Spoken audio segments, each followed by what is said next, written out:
రోజుల నుంచి గిరిజన గురుకుల సంక్షేమ హాస్టల్స్లో ఉన్న టీచర్స్ అవుట్సోర్సింగ్ టీచర్స్ 95% ఒక ప్రిన్సిపల్ వార్డెన్ తప్ప మిగతా వాళ్ళందరూ అవుట్సోర్సింగ్ టీచర్స్. వీళ్ళు 14 రోజులు స్ట్రైక్లో ఉన్నారు. స్ట్రైక్ పోయింది.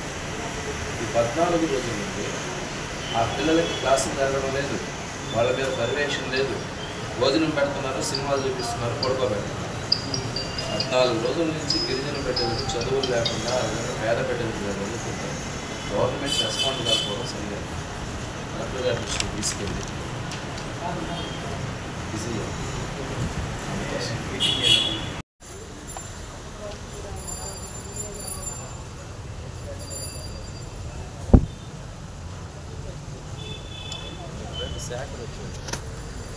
మొత్తంగా గిరిజన సంక్షేమ శాఖ ఆధ్వర్యంలో నడుస్తున్న గురుకుల పాఠశాలలో పనిచేస్తున్నటువంటి ఉపాధ్యాయులందరూ కూడా వారి సమస్యల పరిష్కారాన్ని కోరుతూ గత 14 రోజుల నుండి విధులు బహిష్కరించి సమ్మె పోరాటాన్ని నిర్వహిస్తూ ఉన్నారు.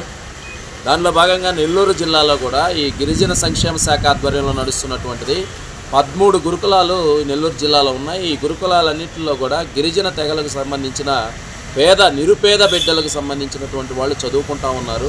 14 రోజుల నుంచి ఆ గిరిజన గురుకులాల్లో క్లాసులు జరగడం లేదు. 10వ తరగతి విద్యార్థులు ఉన్నారు, 9వ తరగతి విద్యార్థులు ఉన్నారు.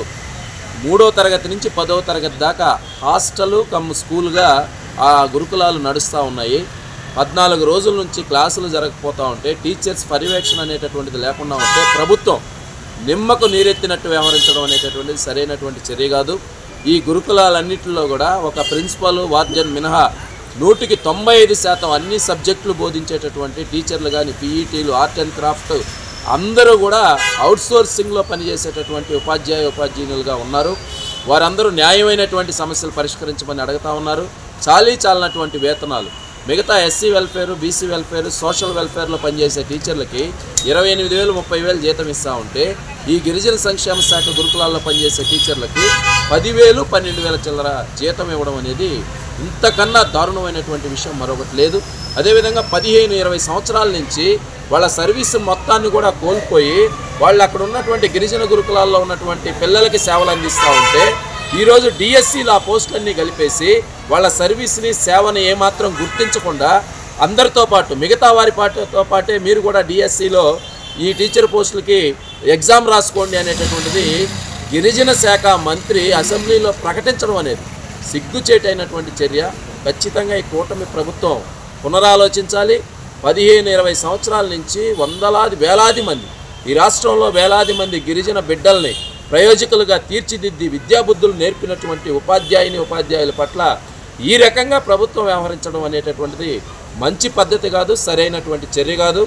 తక్షణమే జిల్లా కలెక్టర్ గారు జోక్యం చేసుకొని నెల్లూరు జిల్లాలో 13 గురుకుల పాఠశాలల్లో ఉన్నటువంటి పరిస్థితిని ప్రభుత్వం దృష్టికి తీసుకెళ్లాలి. మొన్ననే ఈ మధ్య చూసాం, కొడవలూరు చంద్రశేఖరపురంలోని ఏకలవ్య గురుకుల పాఠశాలలో అక్కడ ఉన్నటువంటి 36 మంది విద్యార్థులు తీవ్ర అస్వస్థతకి గురయ్యారు. వాంతులు, విరోచనాలు ఇవన్నీ కూడా అయినందువల్ల ఈరోజు మొత్తం 13 గిరిజన గురుకులాల్లో పరిస్థితి అదే రకమైనటువంటి ప్రమాదకరమైన పరిస్థితి నెలకొని ఉంది. గిరిజన బిడ్డలు, పేద బిడ్డలు, నిరుపేద కుటుంబాలకు చెందినటువంటి బిడ్డలు, వాళ్ళకి రక్షణ కానీ, వాళ్ళ మీద పర్యవేక్షణ కానీ, వాళ్ళకి క్లాసులు బోధించడం కానీ 14 రోజుల నుంచి జరగడం లేదు. దీని మీద తక్షణమే ప్రభుత్వం స్పందించాలి. టీచర్ల సమస్యలు పరిష్కరించాలి. విద్యార్థులకు క్లాసులు బోధించేందుకు తగినటువంటి ఏర్పాట్లు చేయాలి. వాళ్ళకి పర్యవేక్షణకు అవసరమైనటువంటి ఏర్పాట్లు చేయాలని చెప్పి మేము సిపిఎం నెల్లూరు నగర కమిటీగా డిమాండ్ చేస్తున్నాం.